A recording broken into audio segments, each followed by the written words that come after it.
மாணவர்கள் எவரும் போதைக்கு அடிமையாகாதீர்கள். அடிமையானவர்கள் மீண்டதாக சரித்திரமில்லை. எனவே உங்களையும் சமூகத்தையும் பாதுகாத்துக் கொள்ளுங்கள். உங்கள் நலன் கருதி கல்வி டிவி. கல்வி தொலைக்காட்சியுடன் இணைந்திருக்கின்ற மாணவர்களுக்கு வணக்கம். கம்பராமாயணம் எனும் பெரும் பகுதியை கொண்ட ஒரு இதிகாச இலக்கியத்தின் ஒரு பகுதியாகிய குகப்படலம் எனும் பகுதியினுள் நுழைந்திருக்கின்றோம். அந்த வகையிலே முதல் 2 பாடல்கள், அதாவது 72 பாடல்கள் உங்களது பாடத்திட்டத்திற்குரிய பாடல்களாக தரப்பட்டிருக்கின்றன. அவற்றில் முதல் 2 பாடல்கள் பற்றி கடந்த வகுப்பில் பார்த்திருந்தோம். அதனை தொடர்ந்து இன்று 3வது பாடல் அவதானிக்க உள்ளோம். இந்த 3வது பாடலானது அடிமிசை தூளி பூக்கு அடைந்த தேவர்தம் என தொடங்குகின்ற இந்த பாடலானது அங்கே பரதனுடைய பெரும் படையோடு அண்ணன் ராமபிரானை திரும்பவும் அழைத்து வந்து அரியாசனத்தில் ஏற்றி அவனை அழகு பார்ப்பதற்காக பரதன் தனது அண்ணனை நாடி வருகின்றான். நாடி வருகின்ற போது அவன் மீது பரந்த அன்பு கொண்ட அவனது குடிமக்கள், அந்த ராமனுடைய 3 தாய்மாரும், அந்த நாட்டினுடைய படை வீரர்கள் மற்றும் குதிரைப்படை, யானைப்படை போன்றவனவும் பரதன் புடை சூழ வருகின்றன. வருகின்ற சந்தர்ப்பத்திலே அங்கே ஒவ்வொரு விடயமாக கம்பர் எடுத்து இயம்புகிறார். அதாவது அழகான வர்ணனை போக்கிலே எடுத்து இயம்புகின்றார். அப்படி பார்த்திருந்தோம் கடந்த வகுப்பிலே யானைப்படையின் பெருக்கத்தை. அதனை தொடர்ந்து இன்று குதிரைப்படையின் பெருக்கம் பற்றி அவதானிக்க இருக்கின்றோம். அடிமிசை தூளி புக்கு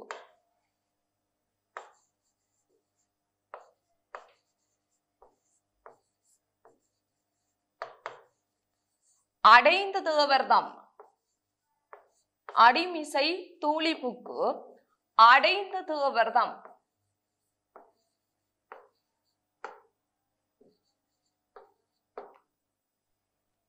முடியுற பரந்தது.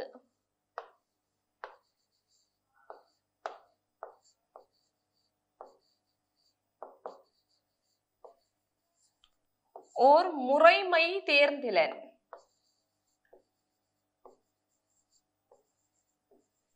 ஓர் முறைமை தேர்ந்திலன்.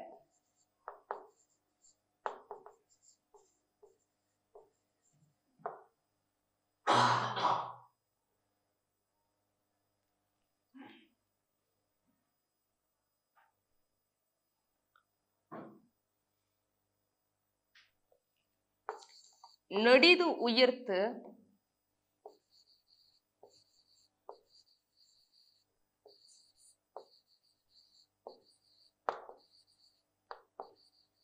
நின்றவும்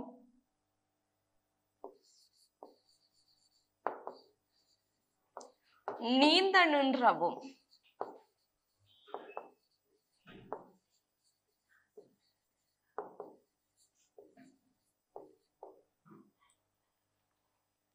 பொடிமிசை புரண்டவும்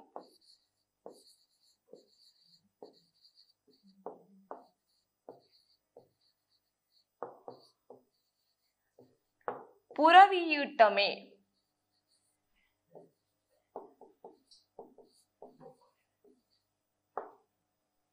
அதாவது கம்பரால் பாடப்பட்ட இந்த பாடலானது குதிரைகளின் பெருக்கம் பற்றி எடுத்து இயம்புகின்றது. அடிமிசை தூளி புக்கு அடைந்த தேவர்தம். முடியுற பரந்தது ஓர் முறைமை தேர்ந்தலே.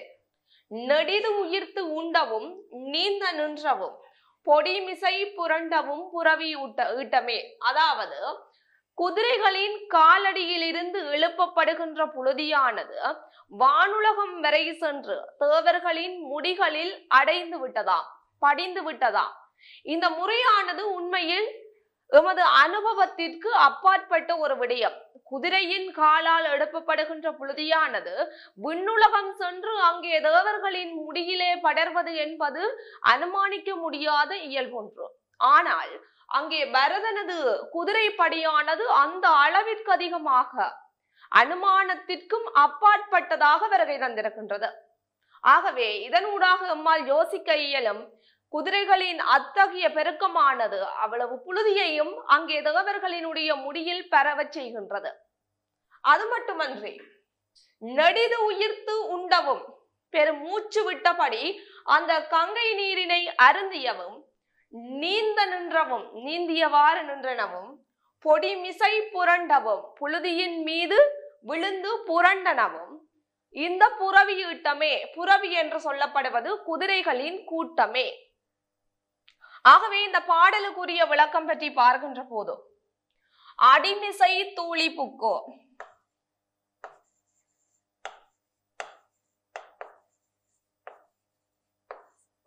கால்களில் இருந்து எழுப்பப்பட்ட புழுதியானது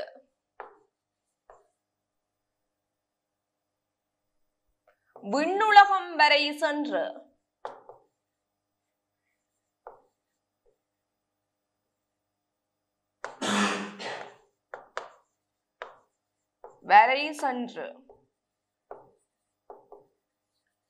அங்கே தேவர்தம் முடியுறப் பறந்தது. தேவர்களினுடைய, தேவர்தம் என்பது தேவர்களினுடைய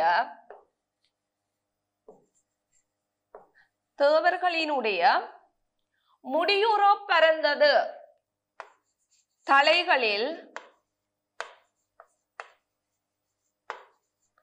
பறந்து விட்டது அல்லது படிந்து விட்டது.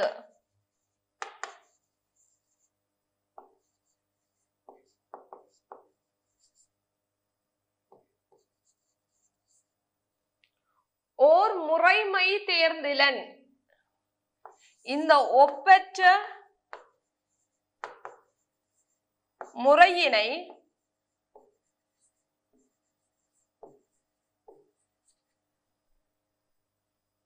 அறியவில்லை. தேர்ந்திலன் என்று சொல்லப்படுவது இங்கே அறியவில்லை.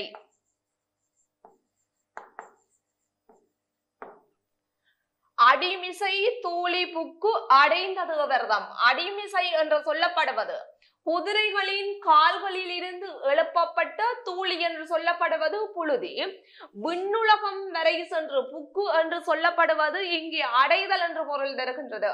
அதாவது தேவர்கள் இருக்கின்ற இடமாகிய விண்ணுலகம் வரை சென்று தேவர்தம், தேவர்களினுடைய முடியுறை பறந்தது, தலைகளில், தேவர்களினுடைய தலைகளில் படிந்து விட்டது. ஒப்பற்ற முறை தேர்ந்திலன், இந்த ஒப்பற்ற முறையினை, ஓர் முறைமை தேர்ந்திலன், இந்த ஒப்பற்ற முறையினை அறியவில்லை. உண்மையில் யாராலும் இது அறியவோ அனுபவத்திற்குட்படுத்தி பார்க்கவோ இயலாத ஒரு விடயம். குதிரைகளின் கால்களில் இருந்து எழுப்பப்படுகின்ற புழுதி எவ்வாறு விண்ணுலகம் செல்லும், அதாவது மண்ணுலகத்தில் எழுப்பப்பட்ட புழுதியானது விண்ணுலகம் வரை செல்வதும் அங்கே சென்று தேவர்களின் தலைகளிலே படிவது என்பதும் அனுமானிக்க முடியாத ஒரு விடயம். ஆனால் இங்கே நடந்திருக்கிறது என்று கம்பர் சொல்லுகின்றார். அதுதான் அவருடைய வர்ணனை போக்காக அவதானிக்க கிடைக்கின்றது. அது மட்டுமன்றி இங்கே பிரதானமாக அவதானிக்கக்கூடிய ஒரு விடயம், அங்கே பரதனுடைய படைச்சிறப்பை அவதானிக்கும் போது அவனுடைய குதிரைகளின் பெருக்கமானது இவ்வளவிற்கு இருந்திருக்கின்றது.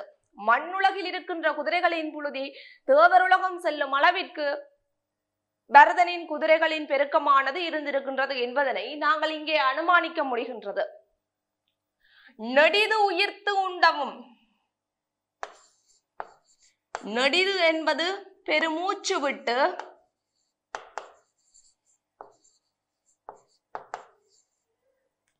பெருமூச்சு விட்டு நின்றனவும், பெருமூச்சு விட்டு நின்றனவும், உண்டவும் கங்கை நீரை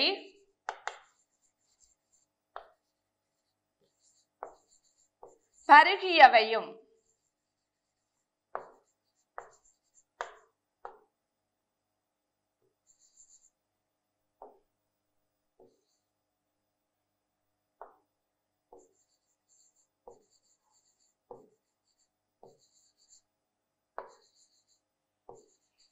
பருகியவையும், நீந்த நின்றவும் அங்கே நீந்தியவாறு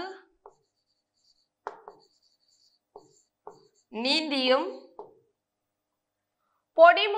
பொடிமிசை புரண்டவும் புழுதி மேலே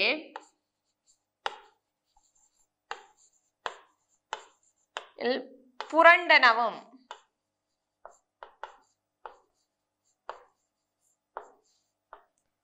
புரவி ஈட்டமே. புரவி என்று சொல்லப்படுவது குதிரை.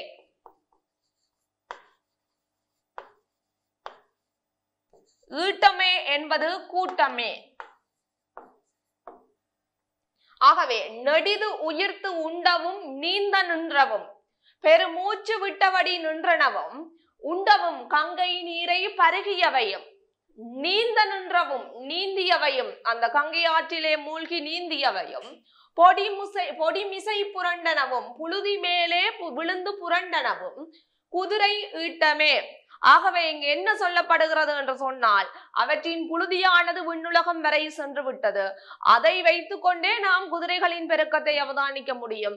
அதற்கும் மேலதிகமாக அங்கே கங்கை ஆற்று புறத்திலே காணும்படியாக இருப்பனவெல்லாம் கங்கை ஆற்றிலே குளிப்பனவாக இருந்தாலும் சரி, நிலத்திலே பார்க்கும் போது அங்கே விழுந்து புரண்டனவாக இருந்தாலும் சரி, அந்த கங்கை ஆற்றிலே நீந்தி கொண்டிருக்கின்றன அல்லது பருகி கொண்டிருக்கின்றனவாக இருந்தாலும் சரி, எல்லாமே குதிரை ஈட்டம் தான் என்று சொல்லப்படுகிறது. ஆகவே கண் செல்லும் இடமெல்லாம் குதிரைகள் காணப்படுகின்றன. ஆகவே பரதனுடைய குதிரை பெருக்கமும் அந்த அளவிற்கு இருக்கின்றது என்று கம்பர் எடுத்துரைக்கின்றார்.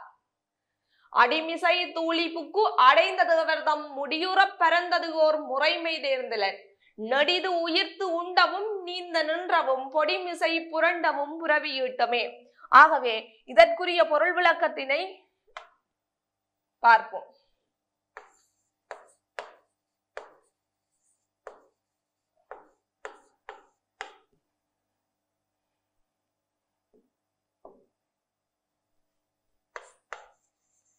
குதிரைகளின்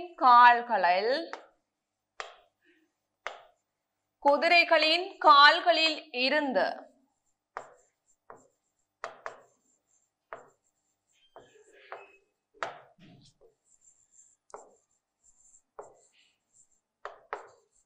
எழுப்பப்பட்ட புழுதியானது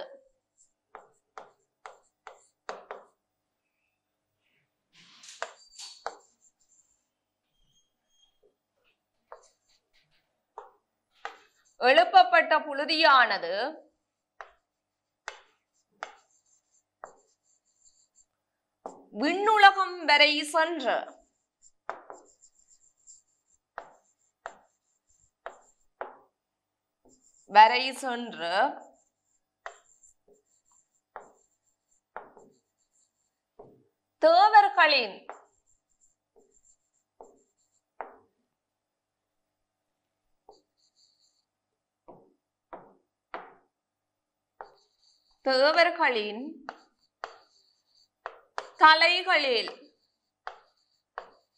தேவர்களின் தலைகளில் படிந்து விட்டது.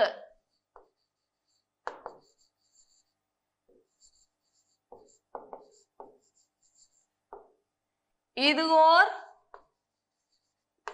ஒப்பற்ற முறைமையாகும்.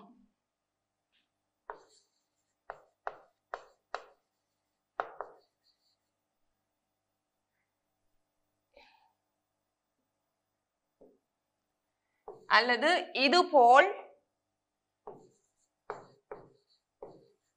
ஒப்பற்ற முறையை அறியவில்லை.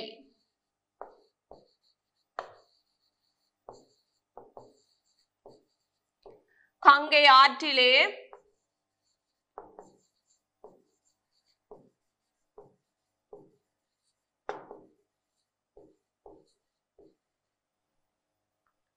பெருமூச்சு விட்டபடி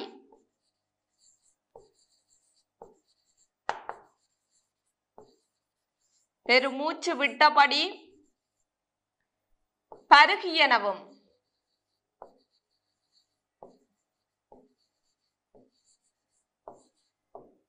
நீந்தியவையும்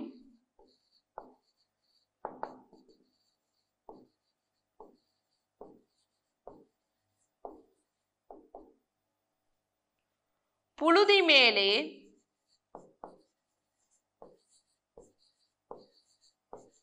புரண்டனவும்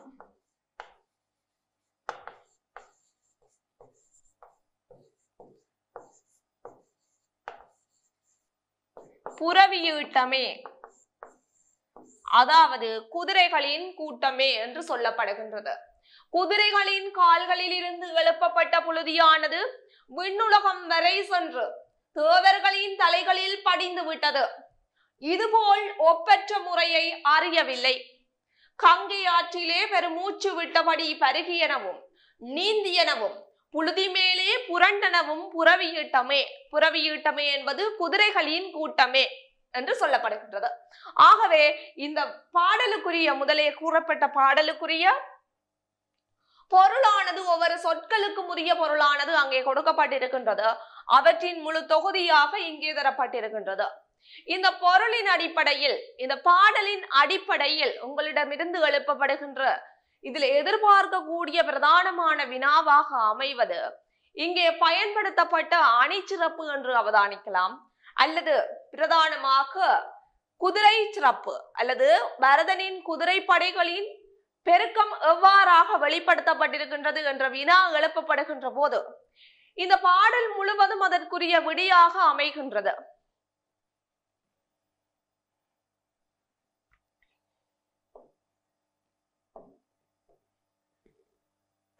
இங்கே அவதானிக்கக்கூடிய ஒரு வினாவாக இப்பாடலில் கையாளப்பட்டுள்ள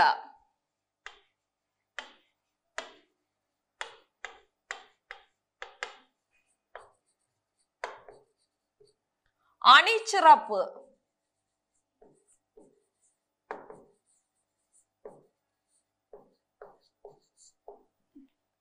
அணிச்சிறப்பு என்று அவதானிக்கின்ற போது நாம் ஏற்கனவே பாடலில் பார்த்தது போலே இங்கே புறவிகளின் கால்களில் இருந்து எழுப்பப்படுகின்ற தூசியானது அல்லது புழுதியானது விண்ணுலகம் வரையில் சென்று தேவர்களின் முடிகளில் படர்வது என்பது இந்த ஒப்பற்ற முறையினை நான் அறியவில்லை என்று ஆசிரியரே கூறுகின்றார்.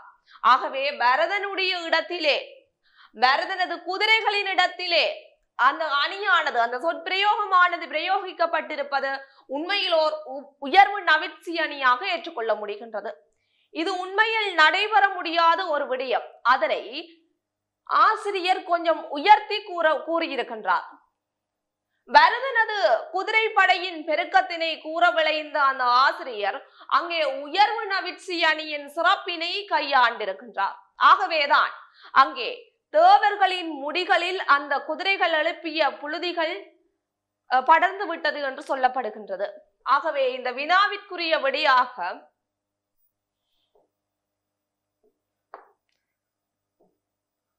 அடிமிசை தூளிபுக்கு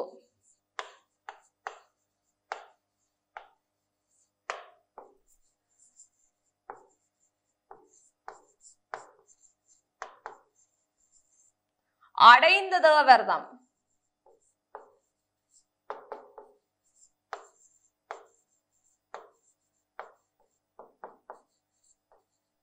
முடியுற பறந்தது.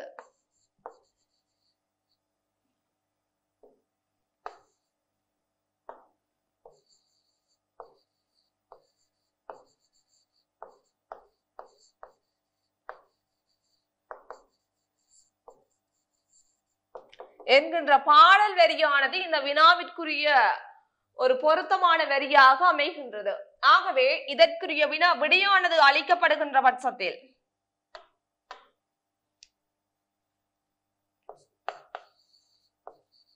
குதிரைகளின் கால்களில் இருந்து எழுப்பப்பட்ட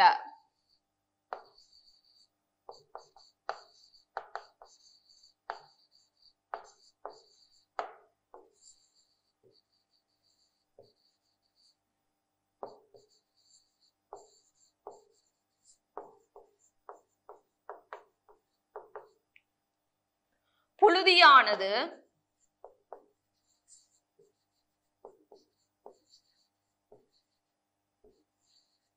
விண்ணுலகம் சென்று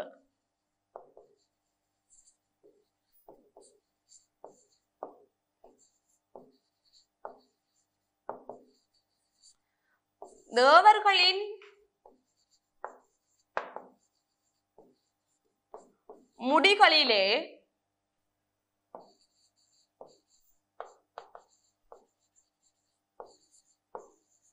படிதல் என்பது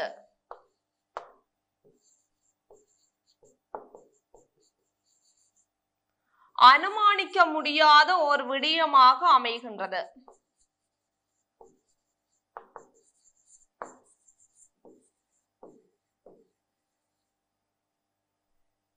அனுமானிக்க முடியாத ஒரு ஒப்பற்ற விடயமாக அமைகின்றது.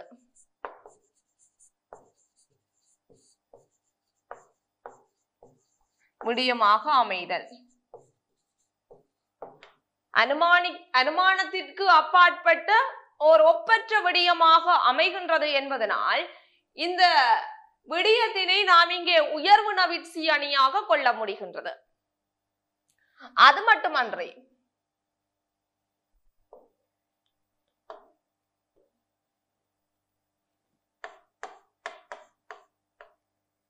இப்பாடலில் நாம் அவதானிக்கக்கூடிய இன்னொரு வினாவாக ஏற்கனவே கூறியது போல் குதிரைகளின் பெருக்கம். பரதனின் குதிரை படைகளின்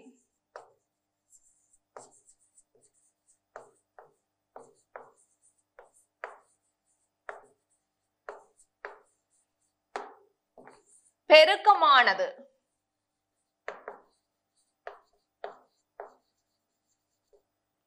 வெளிப்படும் விதம்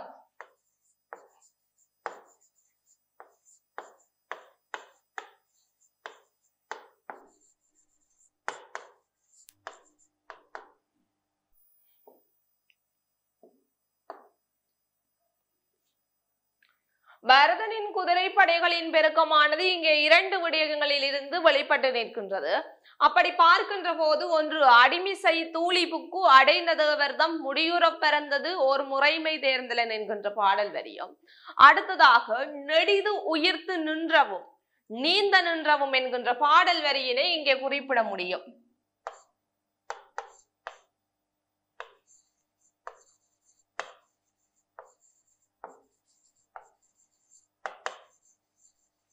அடிமிசை தூளிபுக்கு அடைந்த தேவர்தம்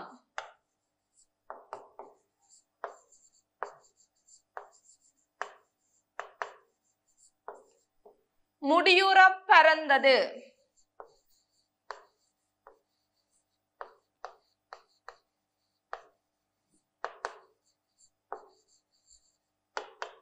அடுத்து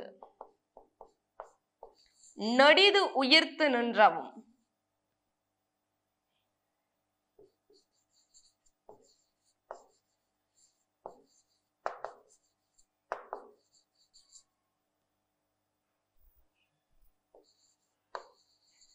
நெடிது உயிர்த்து உண்டவும் நீந்த நின்றவும்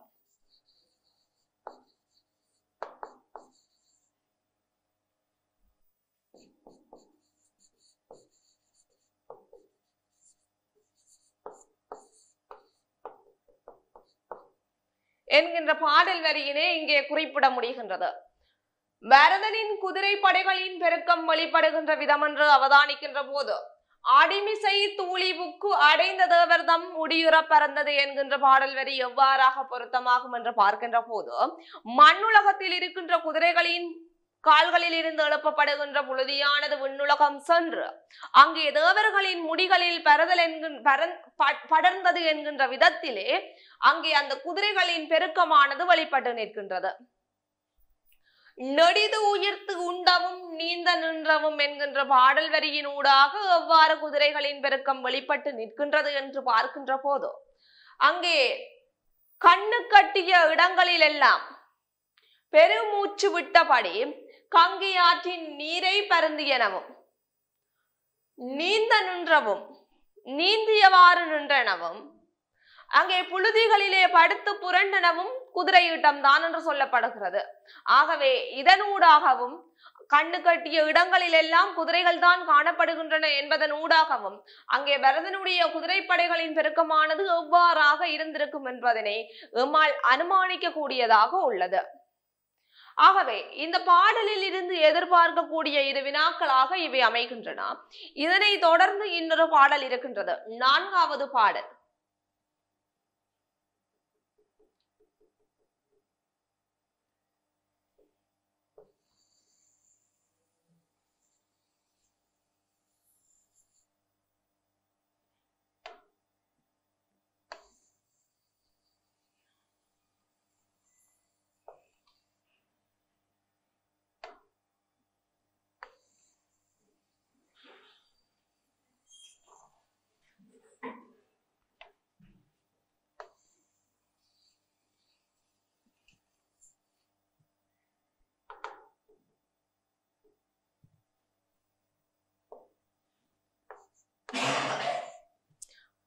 நான்காவது பாடலாக பாலையை நிறத்தொடு பண்டுதான் படர் என்கின்ற பாடலானது அமைகின்றது. பாலையை நிறத்தொடு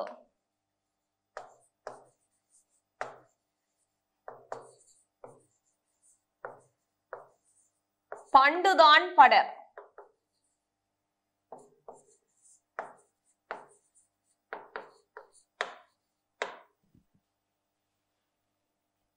ஓலை ஏய் நெடுங்கடல்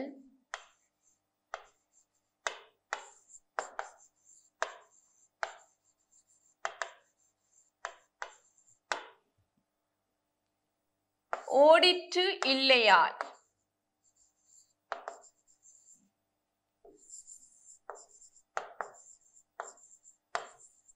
ஓடிற்று இல்லையேல் மாலை ஏய் நெடுமுடி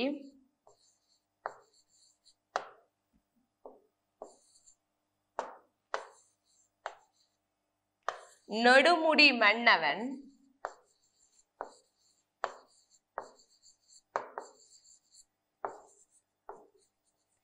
சேனையாம் வேலையே மடுத்தது.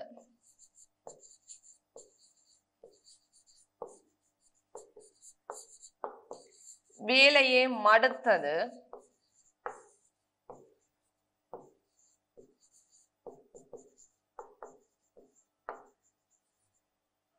அக்கங்கை வெள்ளமே.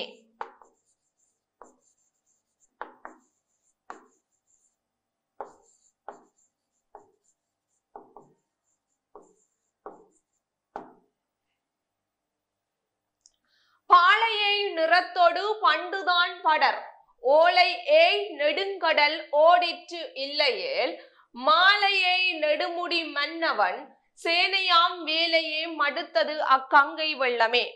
அங்கே சொல்லப்படுவது என்னவென்றால், பால் போன்ற நிறத்தோடு இந்த கங்கை ஆற்றிலே கலக்கின்ற ஒரு கடலானது இம்முறை கலக்கவில்லை.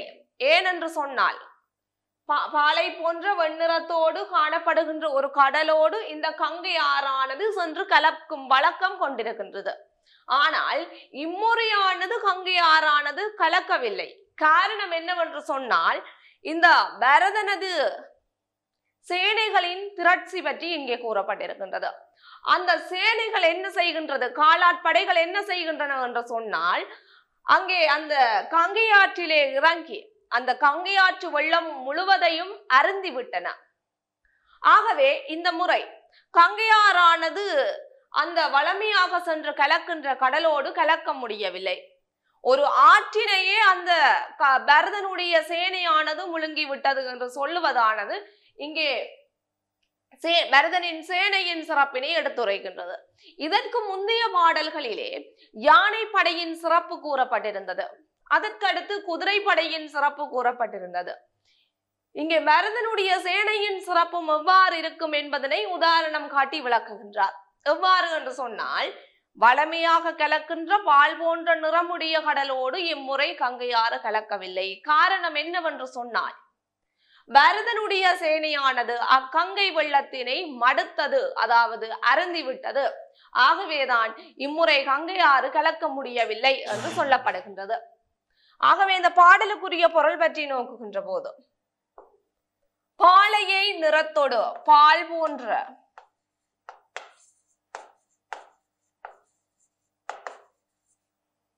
வெண்ணிறத்தோடு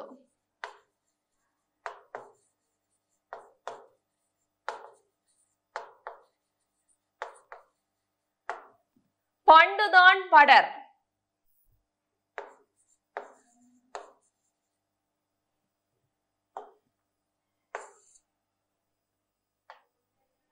முன்பு சென்று, பண்டு என்று சொல்லப்படுவது முன்பு அல்லது பழமை காலங்களில் என்று வரும். பண்டு என்பது முன்பு, தான் என்பது தான் என்று சொல்லப்படுகிறது. தான் என்பது கங்கை ஆற்றினை குறிக்கின்றது.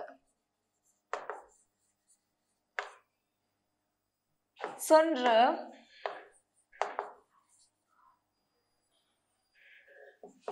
கலக்கின்ற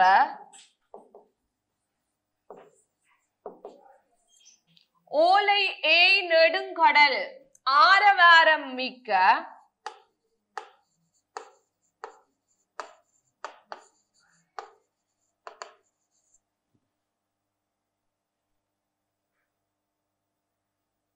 நெடுங்கடல் நீண்ட கடலுடன் கலக்கவில்லை.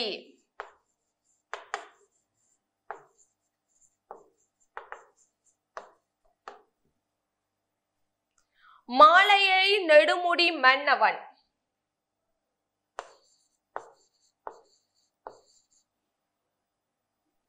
மாலை சூடிய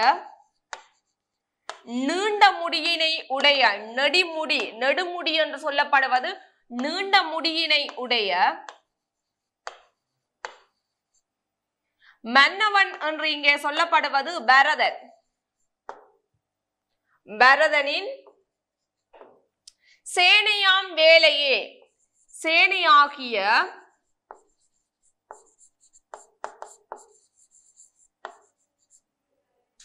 கடல் மடுத்தது என்று சொல்லப்படுவது இங்கே பருகிவிட்டது.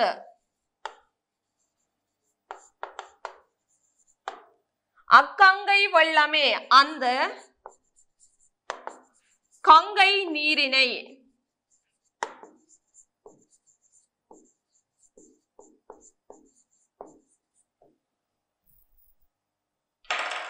இங்கும் அணிச்சிறப்பு என்று அவதானிக்கின்ற போது வெளிப்படையாகவே ஒரு விடயம் புலப்படுகின்றது. உயர்வு நவிற்சி அணியானது இங்கே கையாளப்பட்டிருக்கின்றது நமக்கு விளங்குகின்றது. அது மட்டுமன்றி உருவக அணி பயன்படுத்தப்பட்டிருக்கின்றது. அதற்கும் மேலதிகமாக பரதனின் படை சிறப்பானது இங்கே எடுத்துரைக்கப்பட்டிருக்கின்றது. ஆகவே இது பற்றி அடுத்த வகுப்பில் அவதானிப்போம். நன்றி. கல்வி டிவியில் புத்தம்புது நிகழ்ச்சிகளை உடனுக்குடன் பார்த்து மகிழ எமது Facebook மற்றும் YouTube பக்கத்தை லைக் செய்யுங்கள்.